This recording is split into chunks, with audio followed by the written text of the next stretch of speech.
Stop talking about comic books or I'll kill you. I don't care if the Hulk could defeat the Man of Steel. I'm gonna rearrange your face if you continue to debate whether Logan's claws could pierce Steve Rogers' shield. Hey there, comic fam. Bullseye Bob here, and welcome to Everything Comics. And this is another episode of reviews, previews, and back issue breakdowns. And today we are reviewing Lonesome Days and Savage Nights by TKO Studios. Let's get into it.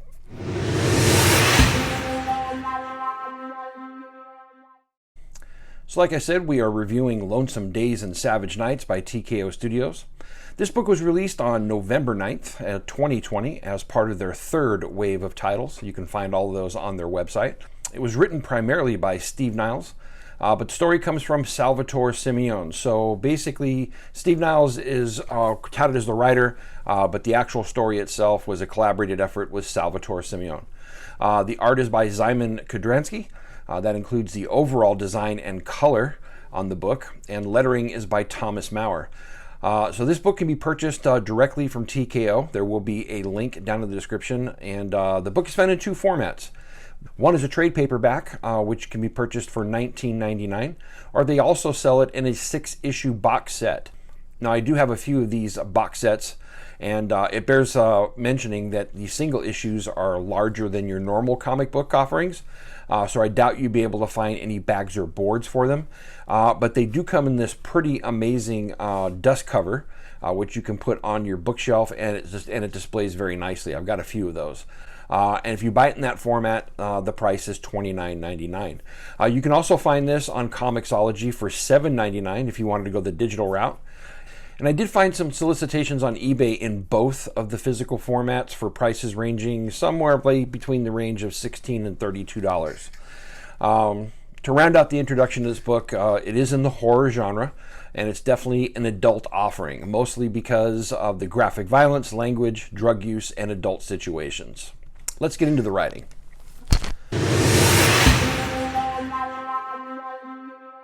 Like I said, the writing in this is predominantly done by Steve Niles. Now, Steve Niles is an amazing writer, and it's no wonder he was chosen for this book, as it's a definite horror offering. This was also collaborated on, as Salvatore Simeone is credited for story. So I'm assuming he did backstory and world building.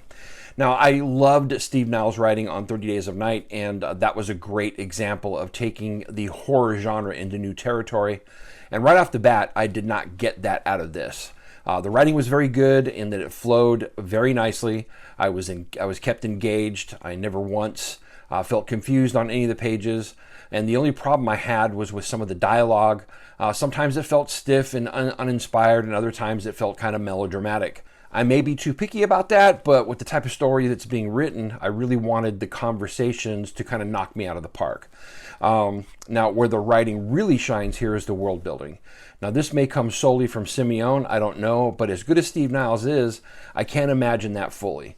But that was one of the most engaging parts of this whole story arc, was the world in which we are living in the story. So while I was reading this, I realized that the story was bordering on a horror / crime noir / superhero offering. And while some of it feels familiar, it really is its own thing, and it really was a lot of fun to read. So barring some of the nitpicky dialogue issues that I talked about earlier, it really was well written, and I very much enjoyed it.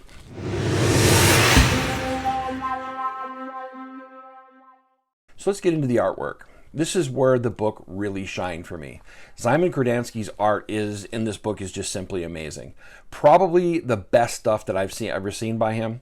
Now, he does have some artwork out there that is the traditional pencils that have inks over those, but where he shines is in his painted works, and this is definitely part of his painted offerings, and it's truly a cut above. As you can see, the art is done in a very dark tone, sometimes seemingly on a completely black background. But I was completely blown away by his use of panel space, his use of lighting effects to the greatest degree, and giving everything a gritty and overall dark feel. And then you have Thomas Maurer, who did the lettering in this book. He does a really good work on the whole in this title. I never felt like anything was crowded. Everything flowed very smoothly, so I was never lost or I had to adjust or anything like that. And he does some great work on the sound effects, which is part of the overall feel in this book of being visceral, gritty, and dark. So the team up between Kradansky and Maurer is just really, really great. Very nicely done. I love the overall feel in this book. It gets, I mean, really street level. The gore is just perfect.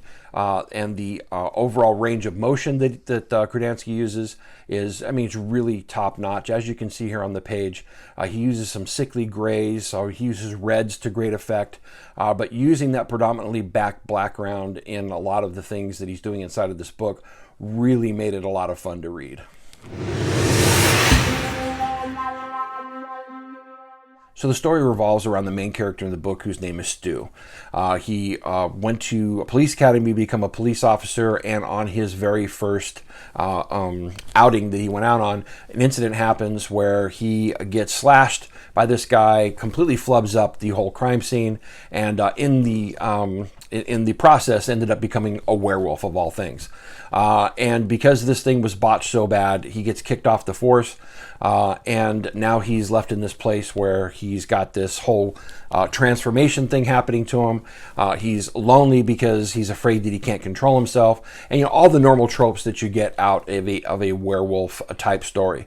Any werewolf story that's good, and all the horror offerings, most of them that I've ever seen, unless it's, you know, the battle between werewolves and vampires, you're really connecting to the character through their pain, and so they don't ever actually seem like they're the monster of the story, but that this is, you know, more like the victim. So in that aspect, the story is familiar, but it's really not, because from that point it kind of goes into this superhero direction. Somebody that he cares about is killed, and it drives him to go after the people who have done this. And when you get to understand the people who did this, it's this whole street gang, crime underworld thing that gets really gritty and dark, and that becomes the monster of the story. So you really get behind Stu going after these guys. And so that's kind of the crux of what happens inside of this book. And I just loved it. Every second of it, I was engaged on the page. I love the way the story unfolded. There's a very crime noir feel to it. I mean, there's some things that, you know, we knew from Frank Miller doing Sin City. And so there's kind of a feel of that to it, especially with the colors and type of artwork that it is. But it's just so dynamic. Yeah, I enjoyed it immensely. One of the best things about this book is it's not like TKO's other offerings where it's kind of a one and done. It seems like this is the first volume in a franchise, and that made me really excited. Because if this was the first book, you know, I love when books go on and they really start to find their legs, and I think that may happen inside of this. We got a great team started here. It's a great first offering, and I'm really excited to see where they go with it next. So it's definitely a volume one, and that really excites me. So like I said, it's not so much of a horror story, but a horror-ish superhero story with a crime noir feel to it, and I think they pulled it off better than most other places that have tried to do this in the past. I think they pulled it off better than any of those others had hoped for, and so that makes this book a really great title. I'd highly recommend it. So there you have it, folks. There's my review for Lonesome Days and Savage Nights. Hope you enjoyed that. Do me a favor and let me know if you read this book, and if not, go check it out on their website and get it for yourself. And after you read it, come back and let me know. I'd really love to hear your thoughts on it. Thank you for tuning in. Stay tuned for more reviews from Everything Comics on reviews, previews, and back issue breakdowns. And until next time, Excelsior.